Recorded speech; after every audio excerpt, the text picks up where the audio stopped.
आप सभी का अभिवादन करते हुए आज मैं पहली बार वीडियो के माध्यम से आप सभी के समक्ष प्रस्तुत हुआ हूँ। मकसद ये है कि आज की तारीख में पूरे देश में चुनाव चल रहा है। 3 चरण के चुनाव हो चुके हैं। चुनाव के मद्देनज़र हमें ये देखना है कि हम किसे वोट दें और किससे हमारी उम्मीदें बनती हैं और किसे हमको वोट दे करके विजयी बनाना चाहिए। सबसे पहला प्रश्न आता है कि हम ये देखें कि पिछले 10 साल से जो सरकार चल रही है उस सरकार से हमें क्या मिला है और क्या नहीं मिला है। सबसे बड़ी समाज में सबसे ज़्यादा ज़रूरत आज है रोज़गार की। महंगाई से परेशानी है, तो हमें ये देखना पड़ेगा कि क्या रोज़गार के अवसर 10 साल के अंतर्गत जो होना चाहिए था इतनी बड़ी आबादी में, क्या वो रोज़गार के अवसर उपलब्ध हो पाए। फिर हमें ये देखना है कि रोज़गार के लिए जो शिक्षा का तंत्र है वह शिक्षा का तंत्र विगत 10 साल में क्या कुछ उसमें सुधार हुआ है या उसका स्तर और ख़राब हो गया है। फिर हमें ये देखना है कि महंगाई का क्या रेशियो है। जो कमाई आम जनता की है उसके सापेक्ष महंगाई का दर क्या है, क्योंकि जब रोज़गार और कमाई बढ़ती है तो उसके सापेक्ष अगर महंगाई बढ़ती है तो वह कैपेसिटी होती है। लेकिन अगर कमाई नहीं बढ़ रही है और रोज़गार नहीं बढ़ रहा है, महंगाई बढ़ रही है, तो उससे जनता परेशान होती है। तो सबसे पहले जब हम ये देखते हैं कि विगत 10 साल में क्या ऐसी चीज़ें थीं जिसकी वजह से जनता को परेशानी हुई और क्या ऐसी चीज़ें थीं जिससे जनता को कोई फ़ायदा हुआ। अब लोकतंत्र है तो लोकतंत्र में संसदीय प्रणाली हमारे यहाँ लागू की गई है, प्रेसिडेंशियल रूल्स नहीं है। तो संसदीय प्रणाली का मतलब है कि हम अपने लिए राज्य सरकार को बनाने के लिए विधायक का चुनाव करते हैं और केंद्र सरकार के लिए हम लोकसभा में पार्लियामेंट का चुनाव करते हैं, पार्लियामेंट्री सिस्टम में। तो हमें ये देखना पड़ेगा कि 10 साल के अंदर जो हमने चुनाव जिनका किया था, जिस पार्लियामेंट मेंबर का हमने चुनाव किया था, उसका समाज के प्रति जो उसकी जिम्मेदारी थी, जो समाज का और जिस क्षेत्र का वह प्रतिनिधि था, उसने कितनी जिम्मेदारी अपनी पूरी की। क्या वो जनता के प्रति जवाबदेह हो पाया? क्या वह जनता की किसी भी समस्या का समाधान करने के लिए शासन और प्रशासन के समक्ष उठाने में योग्य रहा है? हमें लगता है कि इस देश में विगत 10 साल में जो सबसे ज़्यादा नुकसान हुआ है, जो सबसे ज़्यादा जिसमें गिरावट आई है, वो यह है कि हमारे जो जनप्रतिनिधि थे, जो सीधे उस क्षेत्र की जनता से उनका जुड़ाव होता था, किसी भी शासन में कोई भी समस्या आती थी तो सबसे पहले वो विधायक और सांसद के पास पहुंचता था। थाने की भी अगर उसको कहीं परेशानी हो रही है, कहीं जिला प्रशासन से परेशानी हो रही है, कहीं कोई भी समस्या अगर उसके पास आती थी तो सबसे पहले वो अपने विधायक और सांसद जो भी उसके क्षेत्र में होता था वह पहुंचता था और वह विधायक व सांसद एक गरिमापूर्ण अपने जिम्मेदारी को निर्वहन करते हुए उसकी समस्याओं का समाधान कराता था।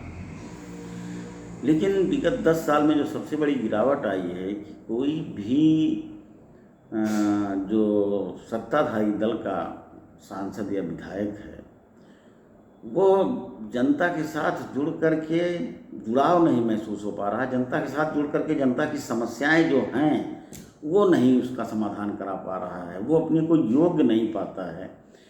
कि शासन और प्रशासन के समक्ष आपकी किसी भी समस्या का समाधान कराने के लिए वो प्रस्तुत कर सके।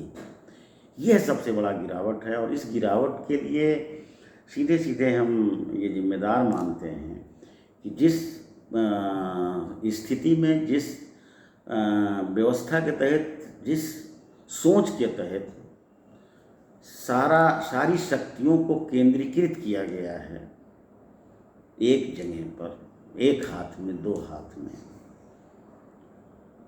उसका कारण ये हुआ है, उसका प्रभाव ये हुआ है कि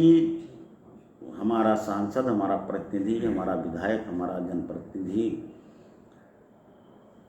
अपने को कमज़ोर पा रहा है, शासन और प्रशासन के समक्ष हमारी बातों को उठाने के लिए अपने को योग्य नहीं पा रहा है, अपने को सक्षम नहीं पा रहा है।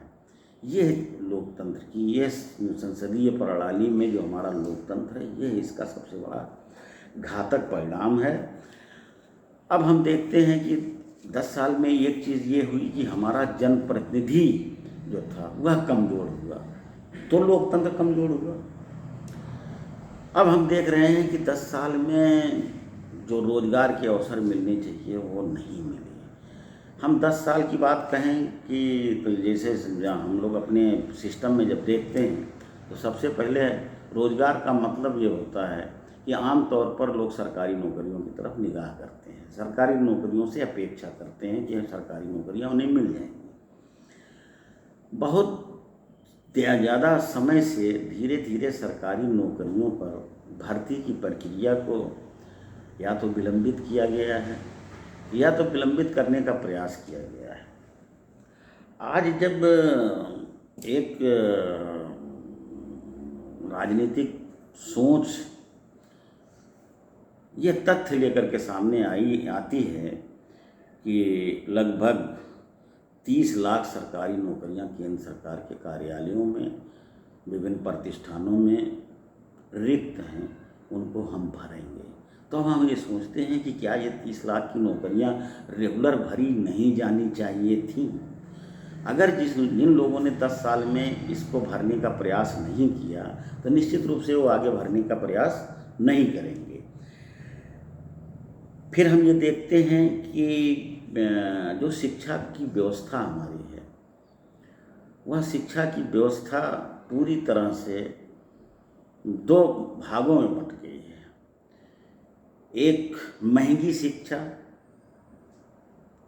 जो उसको अफोर्ड कर सकता है, जो परिवार उसको अफोर्ड कर सकता है। अब उस तरह की शिक्षा के लिए एक बच्चे पर नर्सरी से लेकर के इंटर तक 12 लाख रुपया 12 साल में खर्चा होना है। अगर इस लायक शिक्षा देने में वो आम नागरिक सक्षम है तब तो वो सर्वाइव करने का प्रयास करेगा, लेकिन अगर वह सक्षम इसमें नहीं हो पा रहा है तो जाहिर सी बात यह है कि वो पढ़ाएगा तो, क्योंकि हर माँ बाप की एक ख्वाहिश होती है कि जहाँ पर आज उसका जीवन स्तर है, जिस कारण से भी रुका हुआ है, चाहे उसमें पढ़ाई बाधा हो, चाहे कुछ भी बाधा हो, तो बच्चे को चाहता है कि उससे निकाल करके उसको कुछ अच्छा अवसर वो देना चाहता है। तो अब अच्छा अवसर देने के लिए बच्चा पढ़ाएगा तो भी गांव में किसान है, मजदूर है, जो वंचित तबका है, वो अपना पढ़ाना तो चाहता है अपने स्कूल में बच्चों को, लेकिन अब उसके कैपेसिटी में नहीं है कि वो अच्छी शिक्षा दे सके। तो एक बहुत बड़ा अंतर धीरे धीरे ये होता जाएगा कि कुछ परसेंट परिवार के बच्चे अच्छी शिक्षा पाके सरवाइव करने की लाइन में तो खड़े हो जाएंगे, लेकिन बहुत बड़ी तादाद ऐसी होगी जिनको उस स्तर की शिक्षा नहीं मिलेगी और सरवाइव करने के लिए प्रतियोगिता उन लोगों से होगी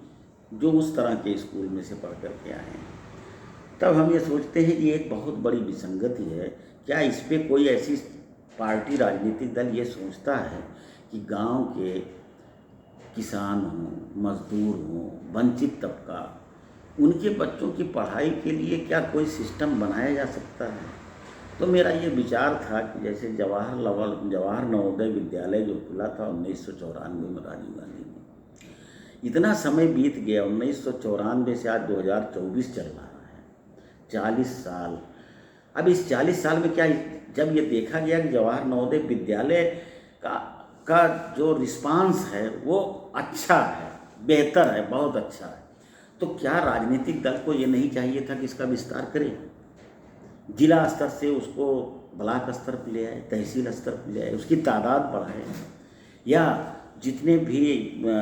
स्थापित हैं जवाहर नवोदय विद्यालय में, उनके पास क्षेत्र बड़ा है, उनके पास इंफ्रास्ट्रक्चर बड़ा है, तो जो 100-125 बच्चे एक साल में प्राइमरी 6 क्लास में लेते हैं, क्या उसका दायरा बढ़ाना नहीं चाहिए कि जहाँ 100-125 हो वहाँ 200-250 कर लिए जाएं, और वहाँ पर टीचर जो है बढ़ा दिए जाएं, क्योंकि वहाँ पर जगह है, वहाँ पर इंफ्रास्ट्रक्चर है, वहाँ तत्काल कमी नहीं पड़ेगी। इसलिए इस बिंदु पर जब हम देखते हैं तो एक राजनीतिक दल ये कहता है कि हम गरीब के बच्चों के लिए अच्छी शिक्षा की व्यवस्था करें, तो हमें उस तरफ सोचना पड़ता है। फिर एक राजनीतिक दल ये कहता है कि भाई कोई डिप्लोमा कर रहा है, कोई ग्रेजुएशन कर रहा है, तो हम ये चाहते हैं कि डिप्लोमा के जस्ट बाद, ग्रेजुएशन के जस्ट बाद हम आपके बच्चे को अप्रेंटिसशिप दिलाएंगे, यानी एक तरह से काम का अनुभव, यानी पढ़ने के बाद जिस क्षेत्र में बच्चे को जाना है वहाँ स्किल का पैदा होना। वो राजनीतिक पार्टी ये कहती है कि हम प्राइवेट सेक्टर में लेकर के आएंगे,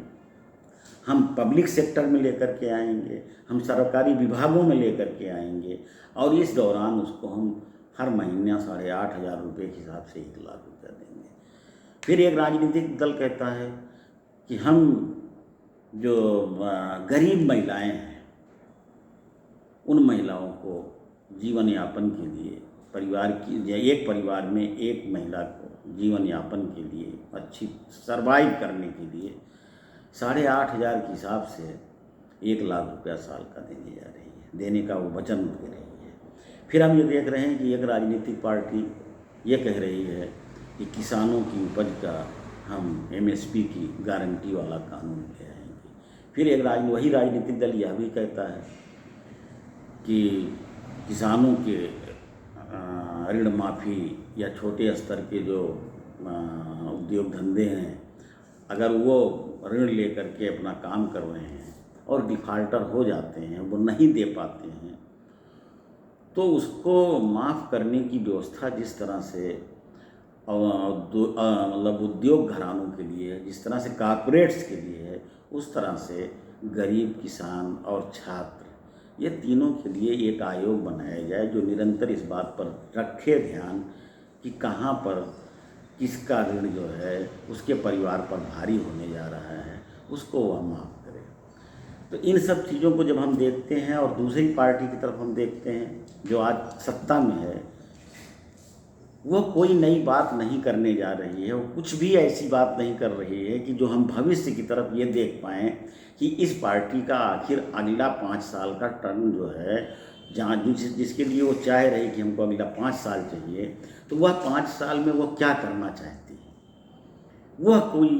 ऐसा लक्ष्य या कोई ऐसा मतलब एजेंडा हमारे सामने नहीं लेके आती है, लेकिन एक चीज़ ले आती है कि जो गठबंधन की तरफ से ये एजेंडा आया है, ये एजेंडा गरीबों को, पिछड़ों को, दलितों के समझ में ना आने पाए, इसको डिस्कोर्स से दूर करने के लिए सिर्फ ये कहा जा रहा है कि ये सब चीज़ें छीन करके लोगों से, या यह सारा अवसर मुस्लिम समाज को दे दिया जाएगा।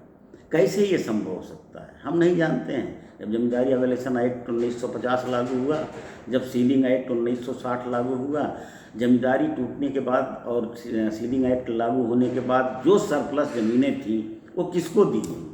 इंदिरा गांधी ने जब 1972 से लेकर 75 तक का विशेष अभियान चलाया है, तो गांव-गांव के लोग ये जानेंगे कि उस दौरान में पट्टे किसको हुए, संसाधन क्या, ये धरतियों का जो सरप्लस ज़मीन था उसे किसे दिया गया। अब वो देखना चाहिए, उसको अपने परिवार की तरफ देखना चाहिए, अगल बगल देखना चाहिए। तो देना तो मिलेगा तो उसी को जो उसके योग्य होगा। आप धर्म के नाम पर बीच में लड़ाई लगा करके ये चाहते हैं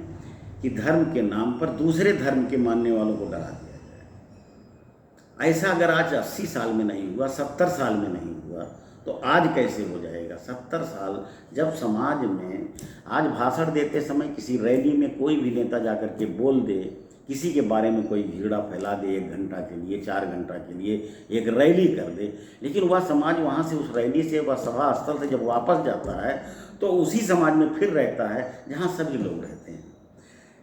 इसलिए जब कोई डिवाइडेशन समाज में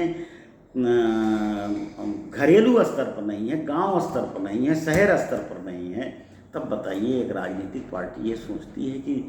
चुनाव भर कुछ ऐसा कर दिया जाए कि पब्लिक जो है इस नाम पर डिवाइड हो जाए कि कौन जितना भी कोई एक पार्टी लेकर के एजेंडा आई है, जितनी भी चीज़ें उसने ये कहा है कि ये होगा, ये इसलिए नहीं होगा कि ये सारी चीज़ें जो कह रही है वो राजनीतिक पार्टी वो एक विशेष समुदाय को देने के लिए कह रही है। तो एक राजनीतिक पार्टी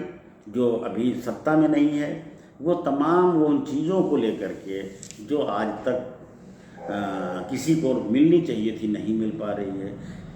सुविधाएं उसको मिलनी चाहिए नहीं मिल पा रही है, कष्ट उसे था लेकिन निवारण का रास्ता नहीं था, दुख उसे था लेकिन इलाज का रास्ता नहीं था, समस्याएं उसकी थी लेकिन निराकरण का रास्ता नहीं था। अगर वो एक राजनीतिक पार्टी इस समस्या उस सारी चीज़ों को, दुख को, समस्या को,